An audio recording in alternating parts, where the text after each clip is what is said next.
Prossima tappa? Suzuki Solutions. E dopo 3 anni puoi decidere se tenerla, restituirla o sostituirla con una nuova Suzuki. Suzuki Solutions. Soluzione vincente. Suzuki.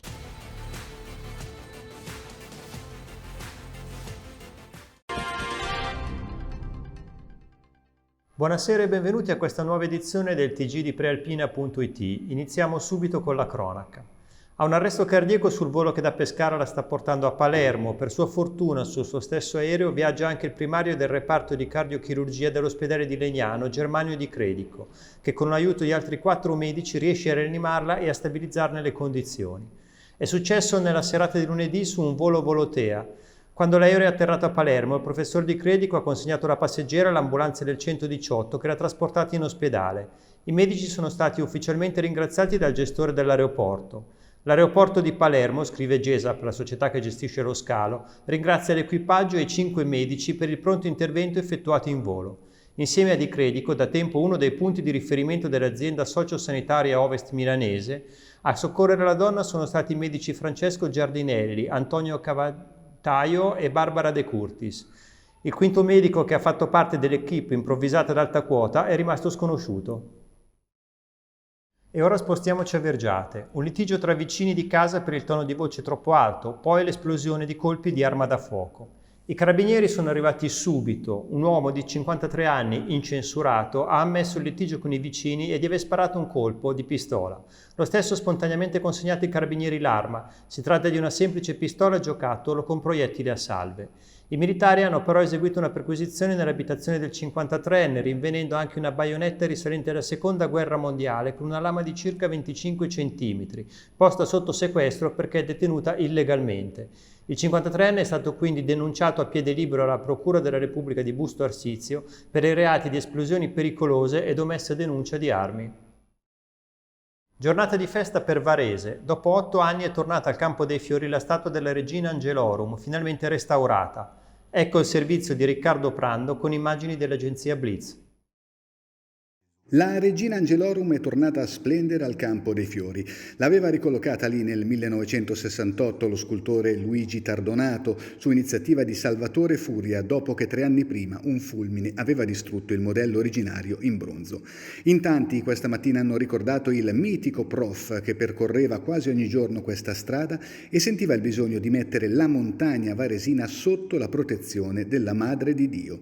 L'occasione è stata offerta dalla cerimonia per il ritorno della statua a distanza di 13 anni da quando venne rimossa a causa del grave deterioramento dovuto agli agenti atmosferici. L'arcivescovo di Milano, Monsignor Mario Delpini, ha impartito la benedizione. Per me il Sacromonte è sempre stato il luogo prediletto di devozione, ha detto. Presenti anche Don Emilio Rimoldi, parroco di Luvinate, i sindaci Alessandro Boriani e Davide Galimberti per il paese e per Varese, Luca Molinari, presidente della Società Astronomica Schiaparelli, Giuseppe Barra, presidente del Parco regionale Campo dei Fiori. Tutti hanno sottolineato il messaggio spirituale del gesto, ma anche il valore artistico del lavoro eseguito, cui hanno contribuito sotto il profilo finanziario l'amministrazione comunale di Luvinate e un cittadino del paese che ha voluto restare anonimo. Prima della benedizione, il trio voce, violino, chitarra dell'Associazione Musicarte di Luvinate ha reso un toccante omaggio alla Regina Angelorum del Campo dei Fiori eseguendo l'Ave Maria di Schubert. E ora a Legnano, dove la giunta di Lorenzo Radice ha avviato la procedura di variante generale del piano regolatore adottato nel 2012, il servizio di Walter Todaro dell'agenzia Publifoto.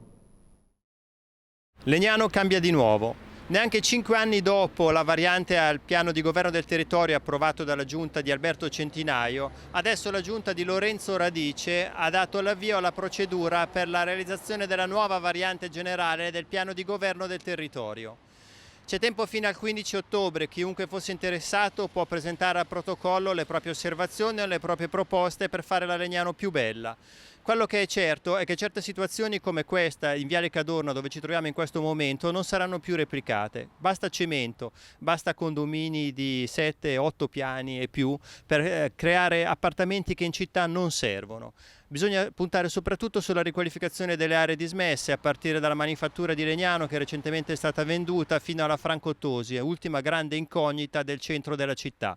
Solo attraverso la riqualificazione delle aree dismesse Legnano potrà veramente traghettarsi verso il futuro. Veniamo al consueto aggiornamento sull'andamento della pandemia. Oggi si registra un netto miglioramento dell'indice del contagio, sceso dall'1,8 all'1,3%. A fronte di 39.611 tamponi effettuati, sono stati individuati 525 nuovi positivi. In testa ancora Milano, con 139 nuovi casi.